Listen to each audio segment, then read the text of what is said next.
Hello, and welcome to week 3 of our current scene coloring breakdown series here on the Sweet November Stamps YouTube channel.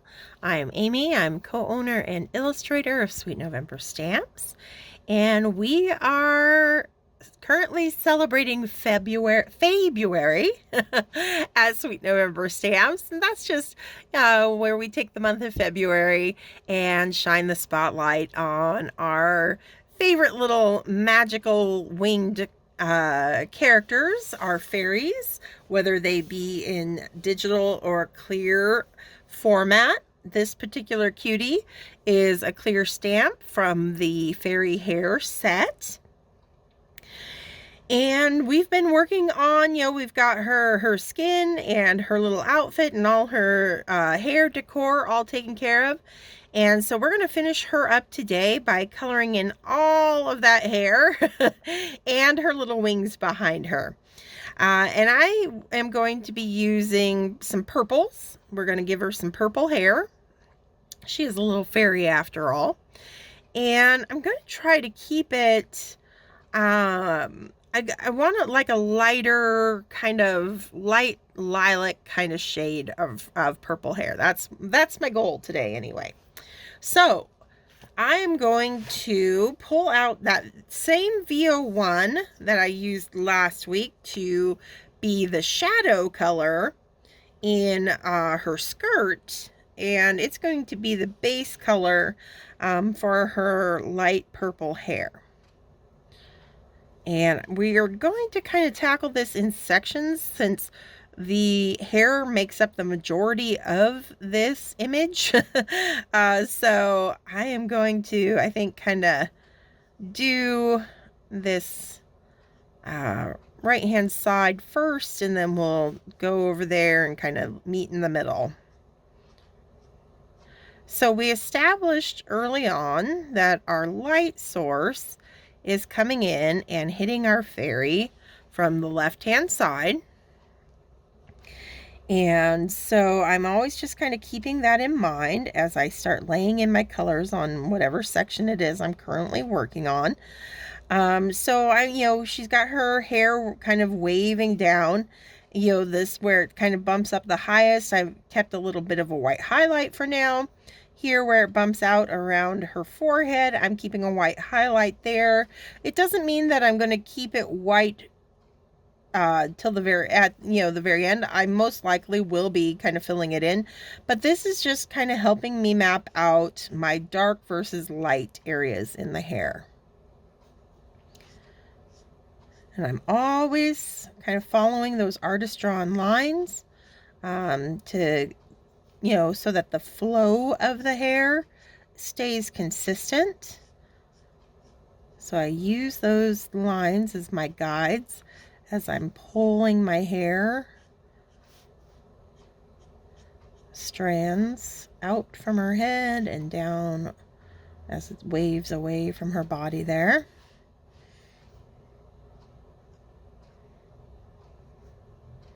Careful around that little ladybug.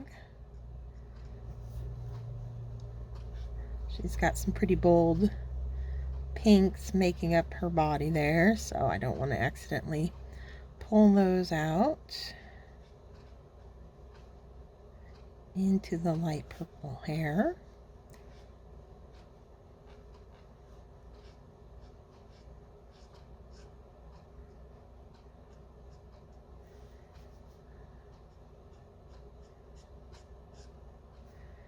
Okay.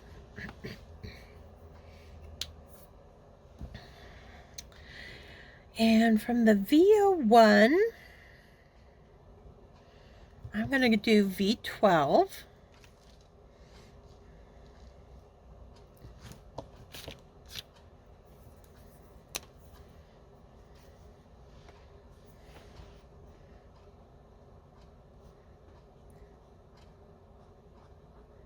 It's just a slightly darker shade of that kind of lilac purple. It's even called pale lilac. There you go.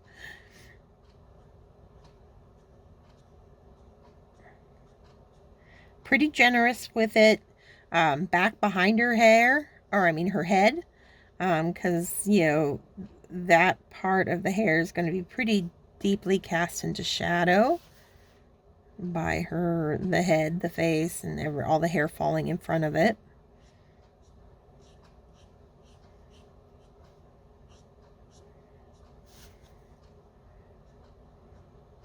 And working carefully around our white petals so that we don't accidentally get our purple into the white petals. Now, it's not the end of the world if we do. We can always come in with a colorless blender and kind of push it out. But, you know, why have to make more work for yourself if you can avoid it?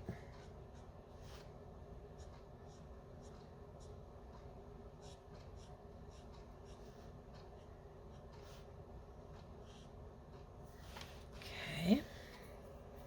So even though I want to keep this a light purple hair, I still need a contrast, a nice strong contrast that's going to make our light areas pop and look even lighter.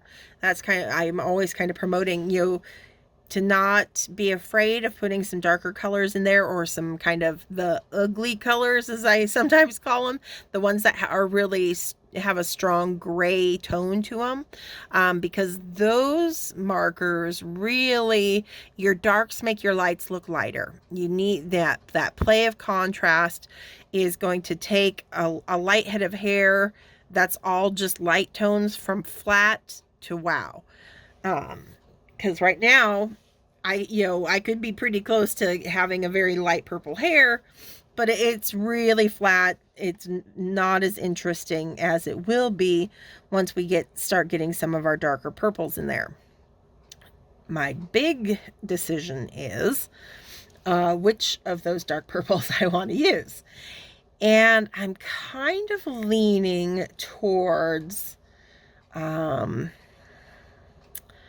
little bit of V28 and possibly even some V99. So that's what I'm going to experiment with today.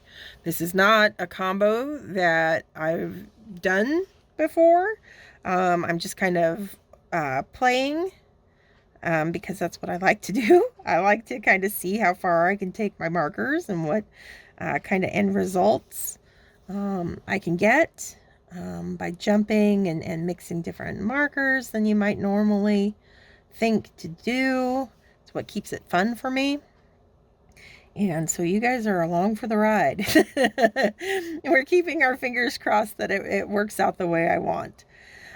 So the key is when you are bringing in your darker contrast colors, is to have a very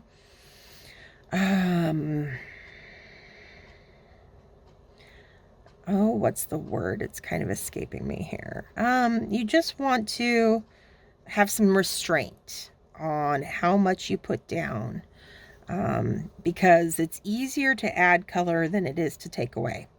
So now I am still being pretty generous back there behind the head of hair. It's going to, deepen the back side of the hair, help that face pop forward. But out here, I'm just going to hit anywhere where the hair kind of curves and condenses a little bit closer on itself is where I'm going to concentrate these darker purples.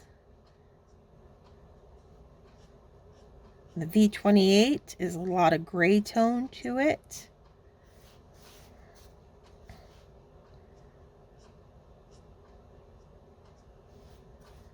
That's why I kind of lean towards it.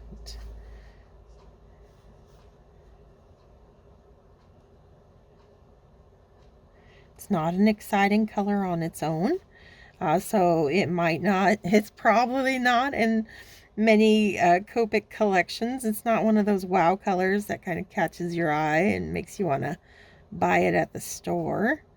But like I said, it's those gray toned, ugly markers that really can bring those lighter, prettier colors that we're all drawn to life. Okay. Now here's my big hold your breath moment. I've got my V99 out, which is a very strong saturated color. And I don't want a dark purple head of hair, but I do want some extra boost of contrast back here. So you notice I started back behind the head where I know I want this to be nice and dark. And so that gave me a little bit of wiggle room. If I didn't love it, I could kind of switch gears elsewhere and it wouldn't hurt it, because it's, you know, I do still want that nice and dark back there. But I'm not hating on it. So we're going to continue on. With just a little bit. You can see I'm not putting much down at all. But it's really, that's where we're starting to get a nice pop, a nice push and pull between our darker purples and our lighter purples. You can already see it's kind of coming into play.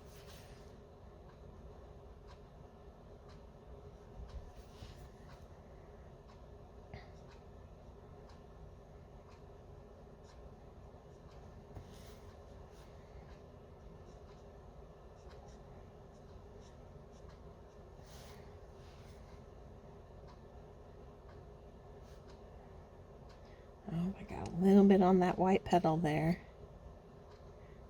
I think rather than try to push out, I just kind of, I'm going to narrow that petal a little bit with as dark as that color is. And now you'll never know that we kind of scooched in on that petal a little bit.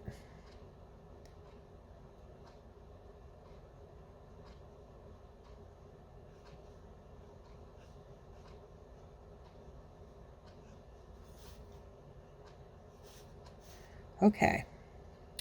Now, tip to tip. I'm going to use that V28 to pick up the V99.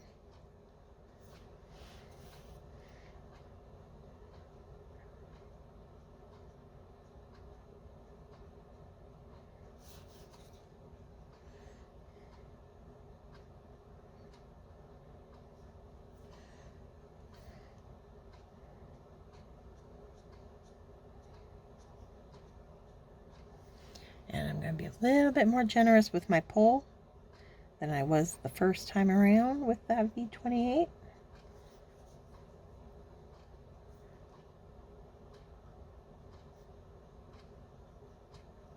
Just slightly though. Like I said, I'm not going crazy.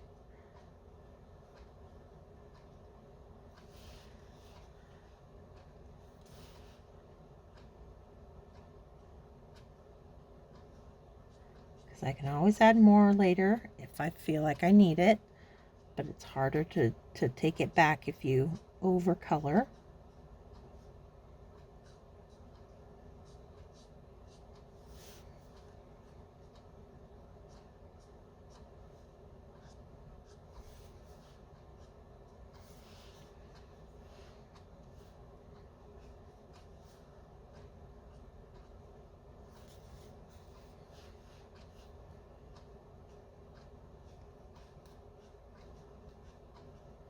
Okay. Put the V99 away. We're going to grab out our V12. And we're going to do tip to tip. This time I'm holding the V12, picking up the V28. Because it's a big jump between the two. And the tip to tip's what's going to help us get a nice kind of ombre effect between the two.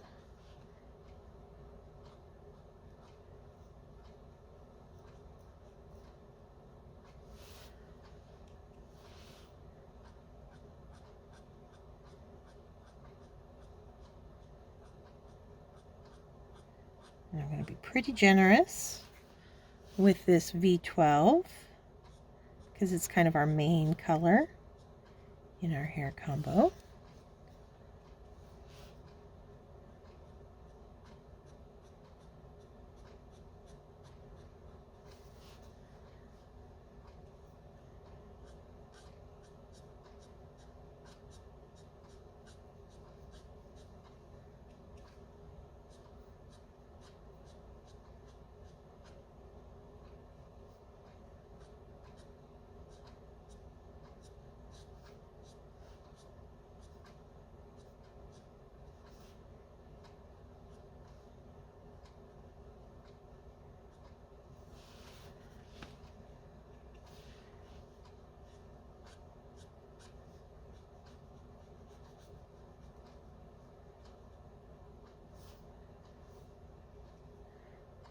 shadow under that ladybug there.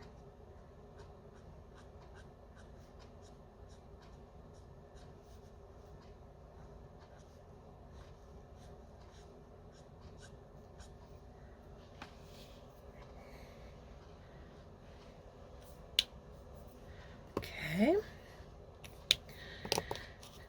Now I'm back to that VO1. And this is where I decide whether I do want to leave white highlights or not. I might leave a few here and there. That's going to up the contrast. Just a stronger, by having these little white areas. It'll be even more of a kind of leap from our darkest areas to those lightest, and it'll just make it that much more dynamic.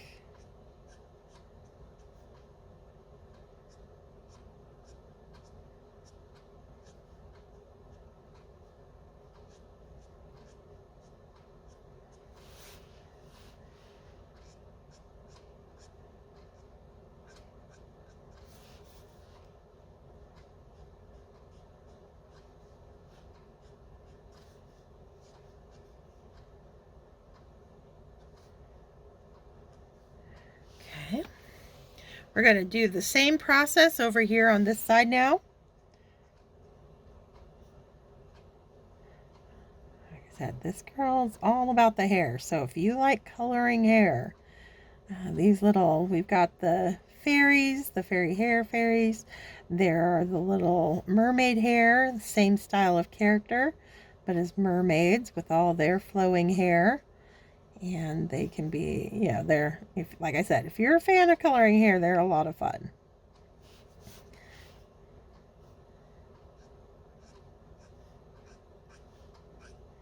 So I've got a lot of white space being left out on this bump out here, especially since our light source has been established coming in from that left-hand side.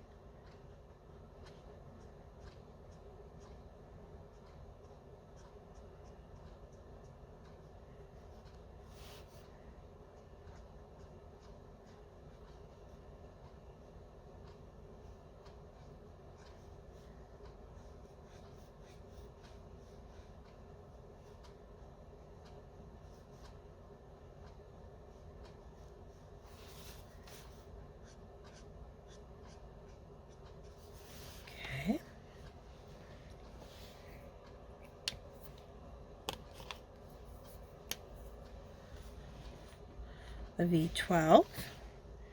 Again, kind of tend to start back behind that head since I know it's going to be nice and dark back there.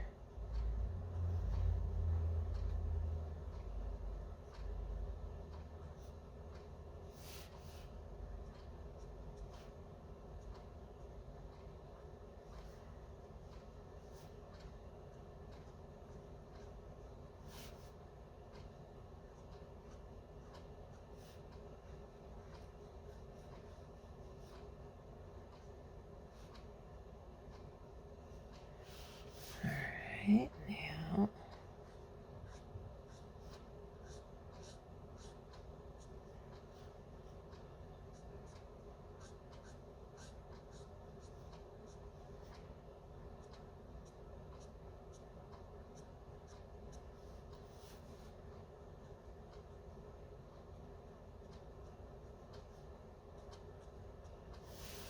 Okay.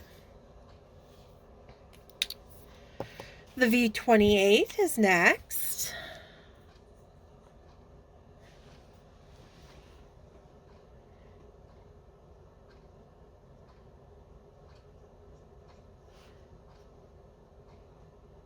So all those areas that are kind of behind her body. Whether it's the head up here.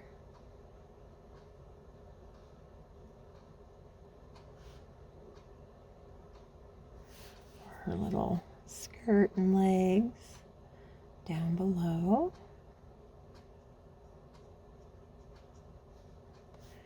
Okay.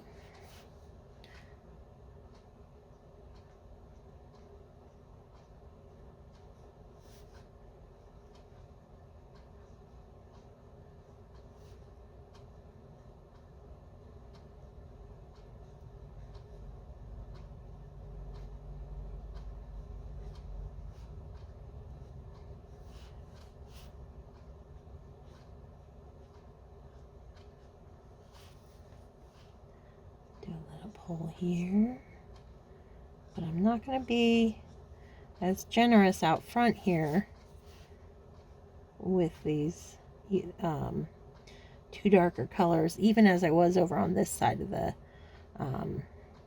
head of hair.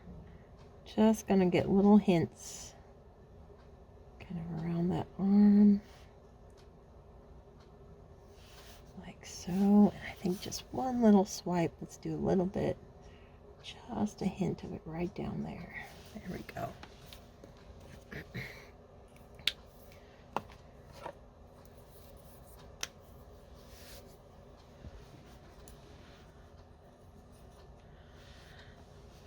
V99 in our darkest shaded areas.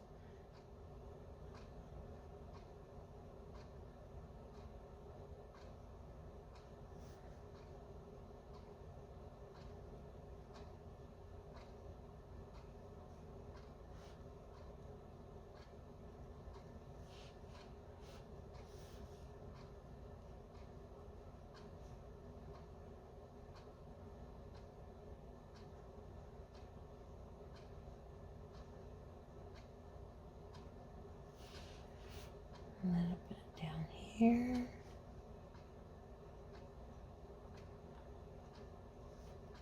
Again, little goes a long way. I don't want to go too crazy with this really saturated deep purple. Just hints of it here and there.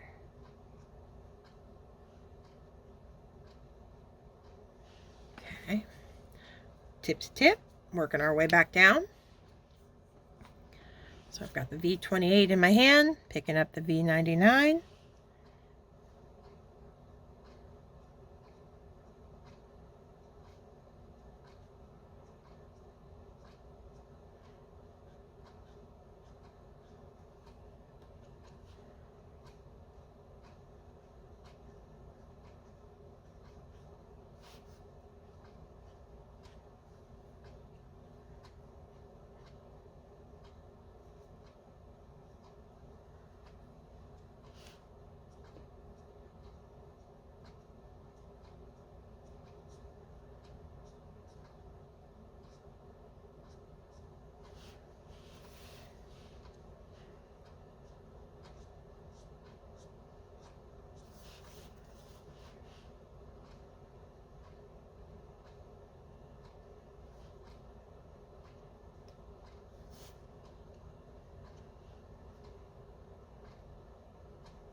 Okay.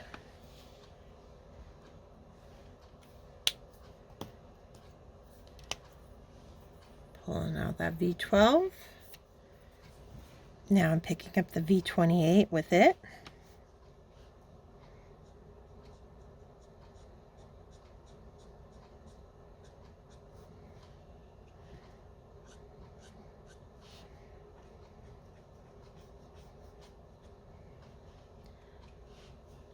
And we're starting to see this head of hair come together.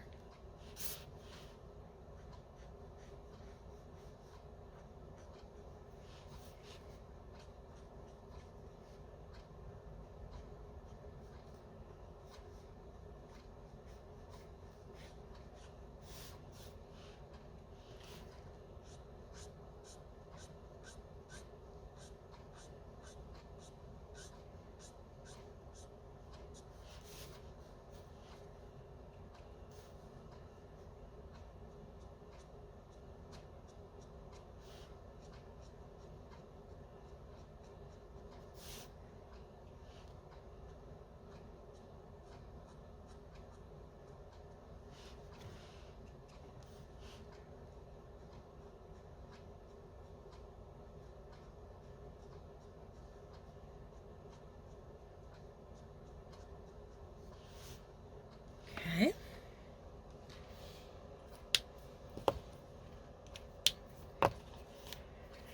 Back to the VO1 that we started with.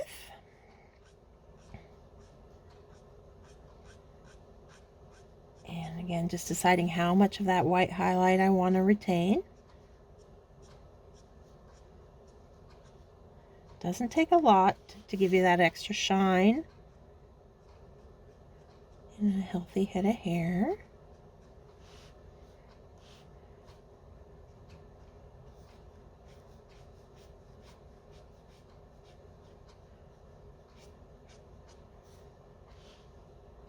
Okay.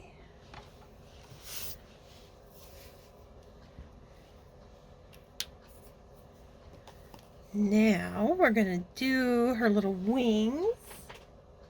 And I think I'm going to pull out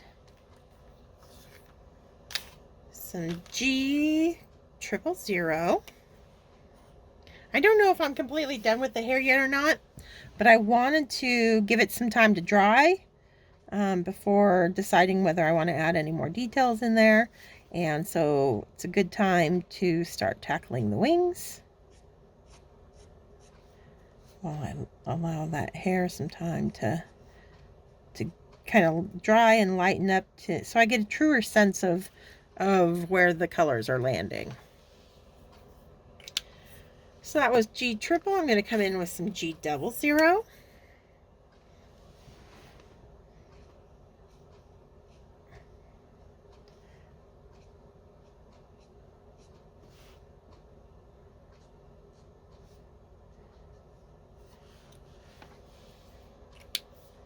And some G-quad.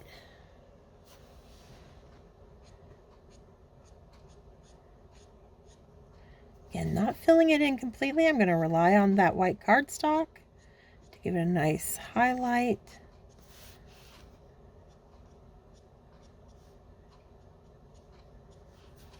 Okay. I do want to gray it up a little bit.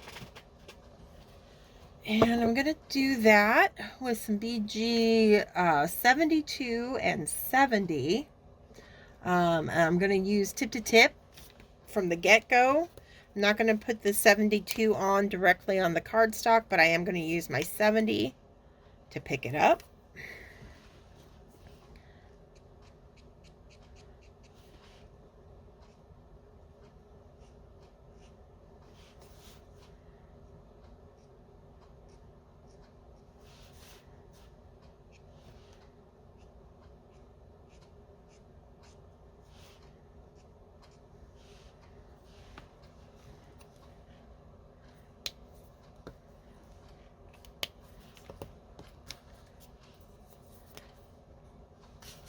To the 000, the G000.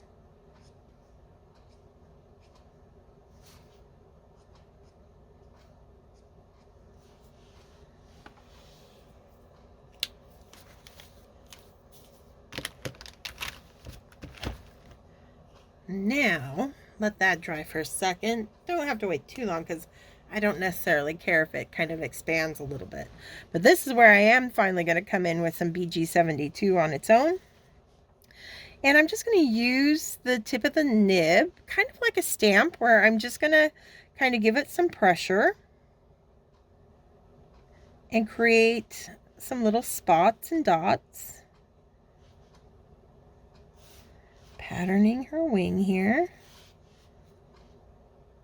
The more pressure, the wider the little splotch of ink becomes. So I'm going to lessen it.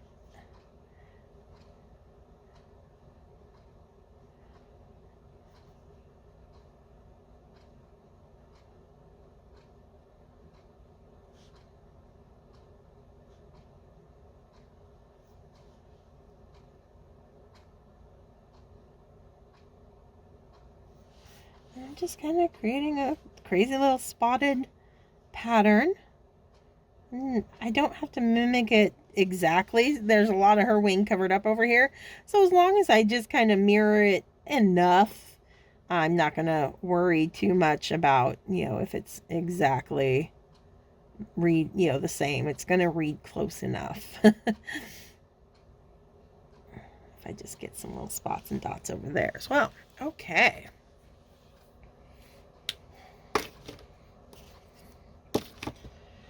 Now I can kind of see where my hair has landed. And I don't think I'm going to add anything else because I'm afraid if I try to, because sometimes I'll come in with a darker shade and kind of break through those highlight areas. But I feel like this image has enough artist drawn lines.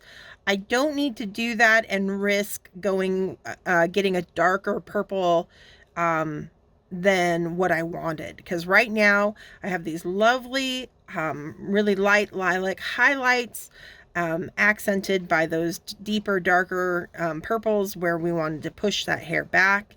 And I'm afraid if I add any extra lines in there, it'll just go way too dark and I'll lose that nice contrast. So I'm very happy with how that came out, with that little purple hairdo. So we've got our fairy all done and taken care of. And now next week we can move on to start creating the whimsical fairy tale background behind her. It'll, I think, kind of end up, we might be breaking it down a little bit differently than I normally do, but I think it'll be an interesting process for everyone to see. So until then, stay crafty, my friends. Bye.